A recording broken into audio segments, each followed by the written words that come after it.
Hi everyone, welcome back to my channel UPSC is Easy.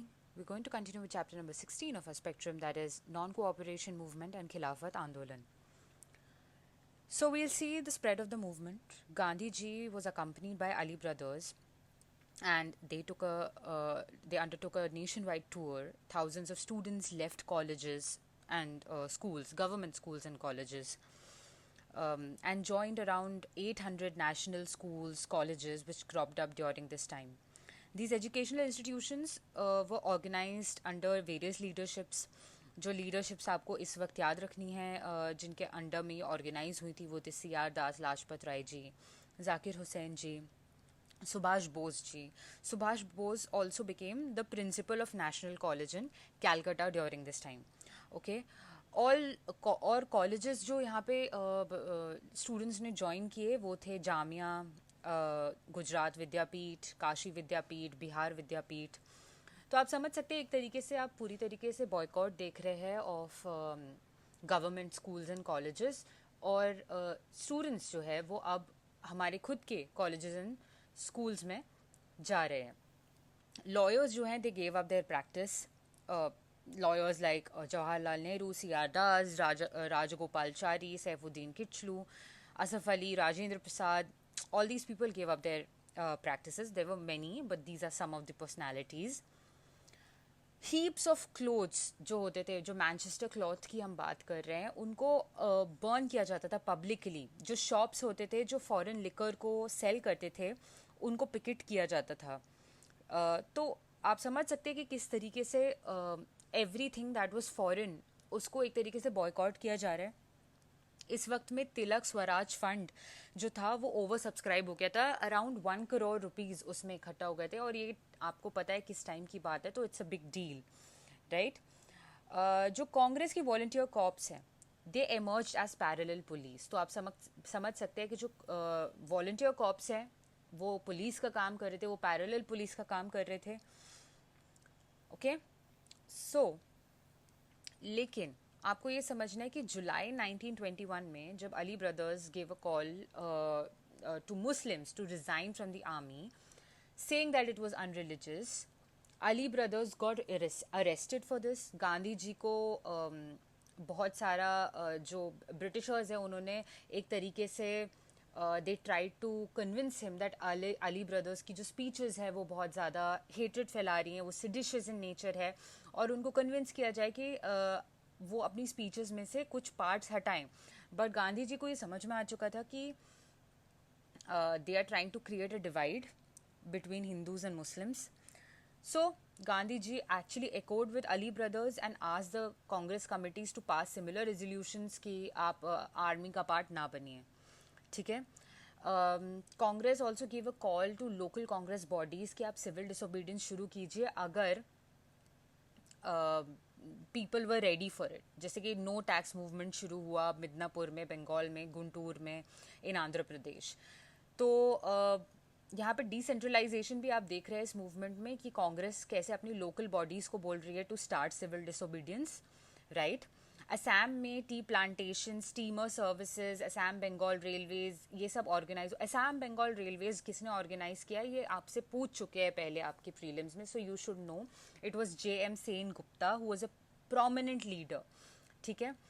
Also जब Prince of Wales इस वक्त India आए तो उनको स्ट्राइक्स और डेमोन्स्ट्रेशंस का सामना करना पड़ा.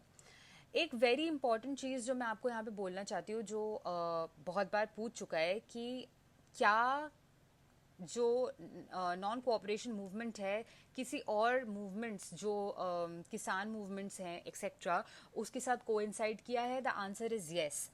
जैसे कि अवध किसान मूवमेंट जो यूपी में हुआ, या एका मूवमेंट जो यूपी में हुआ, या फिर मापिला रिवोल्ट जो मलाबार में हुआ, इन सब के साथ कोइंसाइड किया है.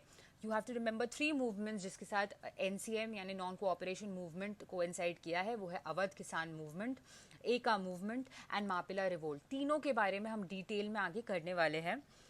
ऑल्सो एक और इम्पॉर्टेंट मूवमेंट जिसके साथ कोइंसाइड किया है नॉन कोऑपरेशन मूवमेंट ने, वो है Sikh agitation for removal of mahants in Punjab.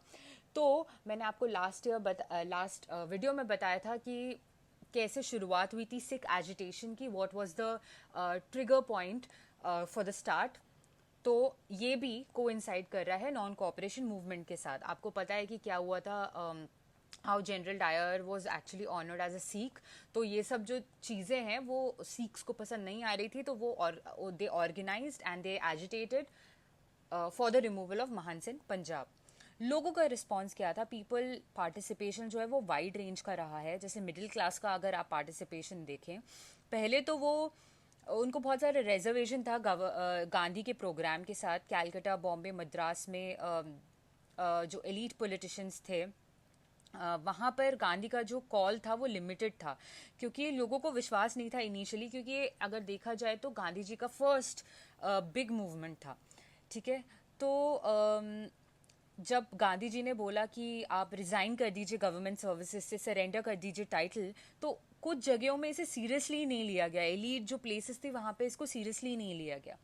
ठीक है, लेकिन जो न्यू कमर्स थे इंडियन पॉलिटिक्स में, उन्हें यहाँ पे एक्सप्रेशन, उनको यहाँ पे उनका यहाँ पे एस्पिरेशन दिख रहा है। जैसे कि राजेंद्र प्रसाद जी बिहार में, वल्लभ भाई पटेल जी इन गुजरात, उनको यहाँ पे सॉलिड सपोर्ट मिल रहा है फ्रॉम पीपल एज वेल, और वो भी सॉलिड सपोर्ट दिखा रहे हैं गांधी जी को। तो राजेंद्र प्रसाद एंड वल्लभ भाई पटेल यहाँ पे इंपॉर्टेंट लीडर्स दिखाई दे रहे हैं। बिजनेस क्लास का क्या था? बिजनेस क्लास एक्चुअली यहाँ पे सपोर्ट में थी विद गांधीज मूवमेंट, क्योंकि इकोनॉमिक बॉयकॉट जो है जो हो रहा था लोगों का, और जिस तरीके से एक सेक्शन जो है बिजनेस का वो कम हो रहा था, बिकॉज जो फॉरेन गुड्स हैं they had like flooded the market, right. तो स्वदेशी जो है वो प्रोपगेट किया जा रहा था, तो बिजनेसमैन को इससे फ़ायदा होता। ठीक है, कि इंडिया में बनी हुई चीज़ ही अगर प्रोपगेट हो रही है तो बिजनेसमैन को फ़ायदा होगा, तो ऑब्वियसली वो इस मूवमेंट के सपोर्ट में थे।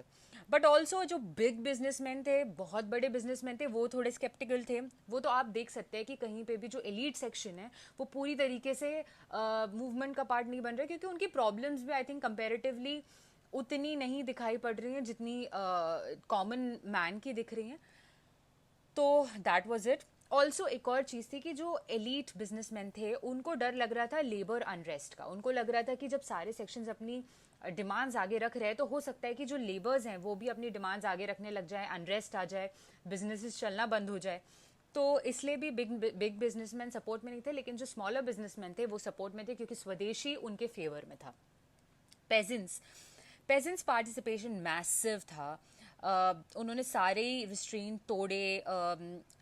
बिहार में तो आप देखेंगे कि लोअर एंड अपर कास्ट के बीच में कन्फ्रंटेशन देखने को मिल रहा है। जो सेक्रेड थ्रेड का मूवमेंट था वो यहाँ पे मर्ज होता दिख रहा है विथ नॉन कोऑपरेशन। तो इन जनरल पेजेंट्स जो है वो दे turned against the landlords and the traders.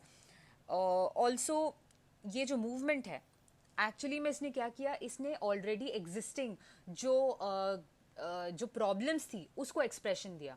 जो लैंडलॉर्ड्स के खिलाफ पेजेंट्स की फीलिंग्स थी उसको एक्सप्रेशन देने का काम इस मूवमेंट ने किया। ये फीलिंग्स ऑलरेडी एग्जिस्ट कर रही थी, अब एक एक्चुअली वेंट मिला था लोगों को to bring out all these feelings. Women का पार्टिसिपेशन अब हम देखेंगे और स्टूडेंट्स का पार्टिसिपेशन देखेंगे। स्टूडेंट्स जो है वो एक्टिव वॉलंटियर्स बने।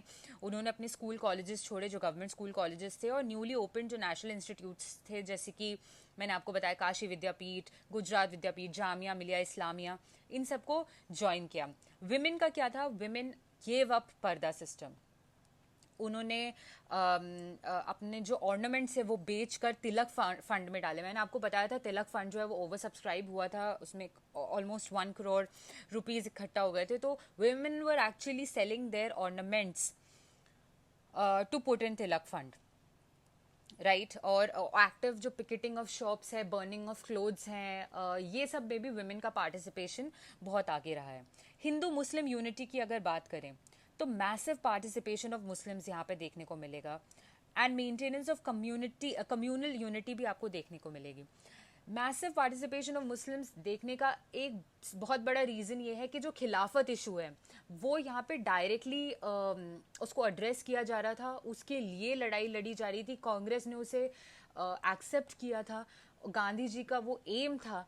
तो आप देख सकते हैं कि मुस्लिम पार्टिसिपेशन बहुत ही हाई था। ऑल्सो मैंने आपको बताया था कि इस वक्त मुस्लिम लीग में लखनऊ पैक्ट के बाद जो मुस्लिम सेक्शन था, यंगर मुस्लिम सेक्शन, वो एंटी इम्पीरियलिस्ट था, उनकी भी ऑलमोस्ट सेम आइडियाज थे of India. Also they wanted freedom from the British rule. तो अलाइनमेंट में थे goals of INC and Muslim league eight that point in time. लेकिन छोटे मोटे इवेंट्स, छोटे मोटे तो नहीं बोल सकते, काफ़ी बड़े इवेंट्स ही थे, जैसे मापिला अपराइजिंग थी। ये सब इवेंट्स होने के बावजूद हिंदू मुस्लिम यूनिटी बरकरार रही। मापिला जो आपकी अपराइजिंग थी वो क्या थी एग्जैक्टली मैं आपको बताऊंगी, लेकिन आपको बस ये याद रखना है कि ये अपराइजिंग्स के बावजूद हिंदू मुस्लिम यूनिटी जो है वो यहाँ पे बरकरार दिखाई दे रही है। 2/3 जो अरेस्ट होते हैं इस वक्त वो मुस्लिम्स थे। 2/3 of the people who were arrested during non cooperation movement वो मुस्लिम्स। इसके बाद और इसके पहले आपको मुस्लिम्स का पार्टिसिपेशन इन फ्रीडम स्ट्रगल इतनी बड़ी मात्रा में, टू दिस एक्सटेंट, बहुत कम देखने को मिलेगा। तो आप समझ सकते हैं कि एनसीएम का नेशनल यूनिटी जो है उसमें क्या रोल था, राइट। गांधी जी को तो अलाउड था कि वो मुस्लिम विमेन को एड्रेस कर पाए। You know, he was the only male who was not blindfolded while addressing Muslim women. तो गांधी जी का जो स्टैचर था उस वक्त मुस्लिम्स के बीच में वो इतना हाई था। तो आप समझ सकते हैं यूनिटी ऑफ इंडिया के लिए ये कितना इम्पोर्टेंट फैक्टर था। गवर्नमेंट का रिस्पॉन्स क्या था? Talks between Gandhi and Reading broke down. Reading was the viceroy at that point in time. मई में इनके टॉक्स जो है ब्रेक हो जाते हैं। क्यों ब्रेक होते हैं मैंने आपको रीज़न बताया। रीडिंग जो है वो गांधी जी को बोलते हैं कि आप जो अली ब्रदर्स है उनको बोलिए कि एक सर्टेन सेक्शन जो है पोर्शंस ऑफ द स्पीच को हटाएं, ठीक है। वो गांधी जी को ये बताना चाह रहे थे कि अली ब्रदर्स की स्पीचेस में हिंट्स ऑफ वायलेंस हैं, उसको स्पीचेस में से हटाने का काम गांधी जी को करें। लेकिन गांधी जी को ये रियलाइज हो चुका था कि गवर्नमेंट जो है वो actually they were playing smart, they were trying to drive a wedge between them and Khilafat leaders. तो गांधी जी इस ट्रैप में नहीं पड़े। उनको समझ में आ रहा था कि ये डिवाइड करने की कोशिश कर रहे हैं। और जब ये सब काम नहीं किया तो ऑब्वियसली दिसंबर में the government came down heavily on the protesters. Volunteer corps जो थे, इवन जो आईएनसी के वॉलंटियर कॉप्स थे, उनको इलीगल डिक्लेयर कर दिया गया था। पब्लिक मीटिंग्स को बैन कर दिया गया था और प्रेस को गैग कर दिया गया था। इसके अलावा जितने भी लीडर्स थे बारिंग गांधी जी को छोड़ के बाकी सारे लीडर्स को इस वक्त तक अरेस्ट कर लिया गया था। तो आप समझ सकते हैं कि बहुत बुरी तरीके से क्लैम डाउन किया गया पूरे मूवमेंट को। इस वक्त गांधी जी पे बहुत प्रेशर था। ये लास्ट फेज चल रहा है मूवमेंट का। गांधी जी पे प्रेशर था आईएनसी का यानी इंडियन नेशनल कांग्रेस का कि वो सिविल डिसोबीडियंस प्रोग्राम को शुरू करें। अहमदाबाद सेशन जो था 1921 का, जो एक्चुअली प्रिसाइड किया था हकीम अजमल खान जी ने, क्योंकि सीआर दास जी जेल में थे उस वक्त। सीआर दास जी को अहमदाबाद सेशन को प्रिसाइड करना था, लेकिन वो जेल में थे, इसलिए उनकी जगह पे हकीम अजमल खान जी ने उसको प्रिसाइड किया था। इन्होंने अहमदाबाद सेशन 1921 में अपॉइंट किया Gandhi ji as the sole authority of the issue, sole authority to decide on starting of civil disobedience, sole authority to decide when to start it, how to start it. Okay, February 1st 1922 को गांधी जी ने threaten किया कि वो launch कर देंगे civil disobedience movement Bardoli से। बरदोली जो कि गुजरात में है, ठीक है, वहां से वो सिविल डिसोबीडियंस स्टार्ट करेंगे। इफ उनकी दो कंडीशन थी, वो सिविल डिसोबीडियंस स्टार्ट कर देंगे अगर पॉलिटिकल प्रिजनर्स को रिलीज नहीं किया गया, और दूसरी बात अगर प्रेस के ऊपर से कंट्रोल हटाया नहीं गया। तो मतलब जो लीडर्स जिनको जेल में डाला गया था उनको अगर रिलीज नहीं किया गया और अगर प्रेस के ऊपर से रिस्ट्रिक्शन हटाया नहीं गया तो फिर वो सिविल डिसोबीडियंस मूवमेंट को स्टार्ट कर देंगे, ये गांधी जी ने बोला। लेकिन ये हमने देखा February 1st को ये बोला गया। February 5th को एक ऐसा इंसिडेंट होता है जिसके बाद गांधी जी को ये मूवमेंट विड्रॉ करना पड़ता है, नॉन कोऑपरेशन मूवमेंट को विड्रॉ करना पड़ता है। इस इंसिडेंट का नाम है चौरी चौरा इंसिडेंट, जो कि गोरखपुर में होता है, यूनाइटेड प्रोविंसेस में, यूपी में, राइट। पुलिस ने क्या किया था, उन्होंने एक लीडर को बीटन अप कर दिया था और फायर कर दिया था। They opened fire to the crowd जो कि एक्चुअली वहां पे आई थी to campaign against liquor sale and high prices of food.